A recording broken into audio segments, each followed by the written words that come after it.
దాయాదుల మధ్య పోరుకు సర్వం సిద్ధమైంది. మరి కాసేపట్లో జిల్లాలో జరిగే కీలక మ్యాచ్ కోసం ప్లేయర్స్ తో పాటు అభిమానులు కూడా ఎంతో ఉత్కంఠగా ఎదురుచూస్తున్నారు. ఇవాళ జరిగే మ్యాచ్ లో టీమిండియా ఫేవరెట్ గా అభిషేక్ శర్మ, తిలక్ వర్మ, హార్దిక్ పాండ్యాలు కీ ప్లేయర్లుగా మారతారని క్రికెట్ ఫ్యాన్స్ ఆశాభావం వ్యక్తం చేస్తున్నారు. ఈ రోజు పాకిస్తాన్ కు కాలరాత్రిగా మారబోతుందంటున్నారు. మరింత సమాచారం మా ప్రతినిధి యోగానంద్ అందిస్తారు. మ్యాచ్ జరగనుంది. చిరకాల ప్రత్యర్థులు పాకిస్తాన్, భారత్ నేడు తలపడుతున్నారు. కొలంబో వేదికగా కూడా మరి కాసేపట్లో మ్యాచ్ ప్రారంభం కానుంది. మ్యాచ్ కోసం ప్లేయర్లంతా కూడా ఎంతో ఉత్కంఠగా ఎదురుచూసే పరిస్థితి ఉంది. ప్రస్తుతం అయితే ఉస్మాన్ తారిక్ బౌలింగ్ యాక్షన్ పై కూడా అనేక మంది ఫిర్యాదులు కానీ కొంతమంది పాజిటివ్, కొంతమంది నెగిటివ్ ఒపీనియన్స్ ఉన్నారు. అసలు మ్యాచ్ ఎలా జరగనుంది, మ్యాచ్లో ఇండియా ప్లస్ పాయింట్స్ ఏంటి, మైనస్ పాయింట్స్ ఏంటి, మనం కనుక్కునే ప్రయత్నిద్దాం. ప్రస్తుతం ఆర్డీటీ క్రికెట్ స్టాఫ్ అంతా మనతో మాట్లాడుకున్నారు. సార్, ఏం చెప్తారు? ఇవాళ హై వోల్టేజ్ మ్యాచ్ జరగనుంది, ఎంతో ఒత్తిడితో కూడుకున్న మ్యాచ్ ఇది. ముఖ్యంగా పాకిస్తాన్ స్పిన్నర్ మహమ్మద్ తారిక్ బౌలింగ్ పై కూడా అనేక అనుమానాలు, కొంతమంది పాజిటివ్, నెగిటివ్ ఒపీనియన్స్ చెప్తూ ఉన్నారు. ఈరోజు మ్యాచ్ ఎలా ఉండబోతుంది? హై వోల్టేజ్ అనేది మన ఒపీనియన్ అండి. ఇక్కడ ప్రపంచ కప్లో ఎప్పుడు కూడా ఇండియాదే పై చేయి. సో వన్ సైడెడ్ మ్యాచే జరుగుతుంది. ఓవరాల్గా ఇండియా ఉన్న ప్రిపరేషన్ కావచ్చు, లేదా ఇండియా ఉన్న బ్యాటింగ్ ఆర్డర్ కావచ్చు, ఎక్కడ కూడా పాకిస్తాన్ ఢీకొనే అవకాశం లేదు. ఎందుకంటే రీసెంట్గా వాళ్ళు ఐసీసీ బ్యాన్, ఫైన్స్ అన్నీ కూడా వాళ్ళు చాలా ప్రెషర్లో మళ్ళీ రివోక్ చేసుకొని ఆడడం. ఒకవేళ స్పోర్ట్గా చూస్తే ఇండియా పాకిస్తాన్ అనేది 100% మ్యాచ్లు అయితే జరగాలి. రెండోది ఐసీసీ లా ప్రకారం మహమ్మద్ తారిక్ బౌలింగ్ అయితే అది లీగల్ యాక్షన్. బట్ దాని మీద ఆల్రెడీ మన వాళ్ళు స్టడీ చేస్తుంది. నిన్న ప్రాక్టీస్ సెషన్లో కూడా సూర్యకుమార్ యాదవ్ మహమ్మద్ తారిక్ మాదిగా ఫ్యూ బాల్స్ వేసి బ్యాట్స్మెన్స్ని ఆ టైం అడ్జస్ట్ చేయడానికి కూడా ట్రై చేస్తున్నారు. మరొక సార్, ఏం చెప్తారు? ఇవాళ ఇండియా హాట్ ఫేవరెట్ అనుకుంటున్నారా, పాకిస్తాన్ అనుకుంటున్నారా? డెఫినెట్లీ అండి, ఇండియానే పైచేగా ఉంటుంది. ఎందుకంటే మనం ఐసీసీ టోర్నమెంట్లో ఇంతవరకు మనం 8 సార్లు తలబడితే మనం 7 సార్లు మనం విజయం సాధించినాము. ఒకసారి మాత్రమే వాళ్ళు గెలిచారు. కానీ ఇప్పుడు అంతా ప్రెజర్ వాళ్ళ మీద ఉంటుంది, కానీ మన మీద ఏమి ఉండదండి. కొద్దిగా బౌలింగ్లో కొద్దిగా వీక్ ఉంది అనే మాట వినిపిస్తుంది. ఎందుకంటే గత 2 మ్యాచ్ల్లో కూడా కొద్దిగా బౌలింగ్ తడబడినట్టు అనిపిస్తుంది. గత సౌత్ ఆఫ్రికా, న్యూజిలాండ్ మ్యాచ్లో కూడా అనిపిస్తుంది. అట్లా అనుకుంటే సౌత్ ఆఫ్రికా మీద మనం విన్నర్స్ అయినాము, న్యూజిలాండ్ సిరీస్ కొట్టినాము. మరి అవి వీక్ ఉంటే ఎందుకు కొట్టుతాం? అది టీం ఉంటే.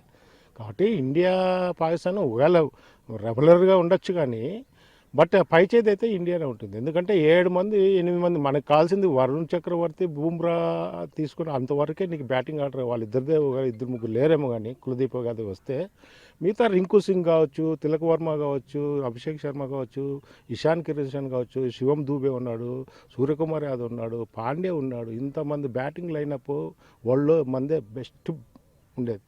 కాబట్టి మనము పాకిస్తాన్ని ఎట్టి పరిస్థితుల్లో అంచనాలు కూడా మనల్ని కొడుతుందని అంచనాలు కూడా వేయకూడదు. డెఫినెట్లీ మేము ఆ టైం కోసం ఎదురు చూస్తున్నాము, ఉత్కంఠంగా ఎదురు చూస్తాము. పాకిస్తాన్ మళ్ళీ మనం కొడతాం, డెఫినెట్లీ మనం కొట్టే చూస్తాం. కప్పు కూడా అనిపిస్తుంది సార్ ఈరోజు మ్యాచ్ ఎలా అనిపిస్తుంది మీకు? అంటే ఇండియా పాకిస్తాన్ ఎప్పుడు కూడా రైవల్ అనేది ఒక హాట్ సీట్గానే మారిపోతుంది. ఇటు ప్రేక్షకుల పరంగా కానీ మ్యాచ్ పరంగా ఒత్తిడి ఎలా ఉండిపోతుంది ఈరోజు? నాకు తెలిసి అంటే మనకి ఇంతవరకు చెప్పినట్లు చూస్తే మన దగ్గర అయితే ఒత్తిడి మనకంటే వాళ్ళకే ఎక్కువ ఉంది. ప్లస్ ఎక్కడ ఎనీ బ్యాట్స్మెన్ ఒకరు ఫెయిల్యూర్ అయితే ఒకరు పికప్ అవుతున్నారు. కాబట్టి మనకు తెలిసి మనము ప్రెజర్ తక్కువ, వాళ్ళకి ప్రెజర్ ఎక్కువ ఉంటుంది. So we hope we will win and మనమే గెలుస్తాం ఖచ్చితంగా. ఇది క్వశ్చనే కాదు. సో మీ సాయంత్రం మేమంతా వెయిట్ చేస్తున్నాం క్రికెట్ చూడడానికి. Thank you. మరి కొంతమంది ఇక్కడ ఉన్నారు. ఎలా అనిపిస్తుంది ఈరోజు మ్యాచ్ ఎలా ఉండబోతుంది? హాట్ ఫేవరెట్గా ఎవరు ఉండబోతున్నారు? సో డెఫినెట్గా మనం ఇండియాకే చీర్ చేస్తాం ఆబ్వియస్లీ. సో ముందు మనం గతంలో చూసుకున్నా కానీ మనకి విన్నింగ్ రేషియో అయితే ఎక్కువ ఉంది India versus Pakistan. So obviously Indians అయితే ఫేవరెట్గా ఉన్నాం ఈ మ్యాచ్కి అయితే. కొంతమంది కుర్రాళ్ళు మనం మాట్లాడిద్దాం. ఎలా అనిపిస్తుంది ఈరోజు మ్యాచ్ కోసం ఎంత ఈగర్గా వెయిట్ చేస్తున్నారు? మీ ఈరోజు ఫేవరెట్ ప్లేయర్ ఎవరు అనుకుంటున్నారు? ఈరోజు సూర్యకుమార్ యాదవ్ బాగా ఆడాను. మీ ఫేవరెట్ ప్లేయరా సూర్యకుమార్ యాదవ్? అభిషేక్ శర్మ మంచి స్టార్ట్ ఇస్తే మిడిల్ ఆర్డర్స్ కూడా ప్రెజర్ లేకుండా స్కోర్ కొడతారు. మరికొంతమంది ఉన్నారు. ఎలా అనిపిస్తుంది మీకు ఈరోజు మ్యాచ్ ఎలా ఉండబోతుంది? మీ ఫేవరెట్ ప్లేయర్ ఎవరు? నా ఫేవరెట్ ప్లేయర్ అభిషేక్ శర్మ. ఈరోజు మ్యాచ్ చాలా బాగా జరుగుతుంది. పాకిస్తాన్ ఇండియాలో మనకి ఎక్కువగా కూడా ఈరోజు బౌలింగ్ ఎవరి మీద డిపెండ్ అయ్యే అవకాశం ఉంది? జస్ప్రీత్ బుమ్రా. అంటే కొద్ది రోజులుగా బుమ్రా సరిగ్గా వేయట్లేదు అంటూ కూడా వికెట్ తక్కువ తీస్తున్నాడు అనే దాని మీద వస్తుంది. చక్రవర్తి కూడా బాగా ఇస్తాడు అంతే. మరికొంతమంది మనం మాట్లాడుతాం. ఎలా అనిపిస్తుంది ఈరోజు మ్యాచ్ ఎలా ఉండబోతుంది అనుకుంటున్నావు? మంచి ప్లేయర్స్ బాగా ఆడతారు అనుకుంటున్నా. ఓపెనింగ్ స్టార్ట్ మంచిగా ఇస్తే మిడిల్ ఆర్డర్స్ కొని బాగా ఆడతారు అనుకోరు. మన చిన్న పిల్లడు ఉన్నాడు, చిన్న కుర్రాడు మ్యాచ్ ఆడేందుకు వచ్చాడు. ఈరోజు మ్యాచ్ ఎలా ఉండబోతుంది? ఇండియా పాకిస్తాన్లో నీకు ఇష్టమైన ప్లేయర్ ఎవరు? నాకు ఇష్టమైన ప్లేయర్ హార్దిక్ పాండ్యా. అతను ఒక మంచి ఓపెనింగ్ ఇస్తే మనం బాగా ఆడొచ్చు అనే ఒక హోప్ ఉంది. మీరంతా ఇండియాకి చీరప్ చేస్తారా? ఇక చూస్తున్న వీరంతా ప్లేయర్స్ అంతా కూడా ఇండియా కోసం ప్లేయర్స్ కోసం ఎంతో సిద్ధంగా ఉన్న పరిస్థితి ఉంది. ఎలా అనిపిస్తుంది ఈరోజు మ్యాచ్ ఎలా ఉండబోతుంది? మీకంతా సాయంత్రం అంతా టీవీలకు అతుక్కుపోతారు ఇంకా? సార్ ఈరోజు అభిషేక్ శర్మ బాగా ఆడాలనుకుంటున్నాం. మీరంతా అభిషేక్ శర్మ ఫ్యాన్సా? మీకు ఇష్టమైన ప్లేయరా? మిగతా అభిషేక్ కాకుండా బౌలింగ్లో ఎవరు ఇష్టం? జస్ప్రీత్ బుమ్రా.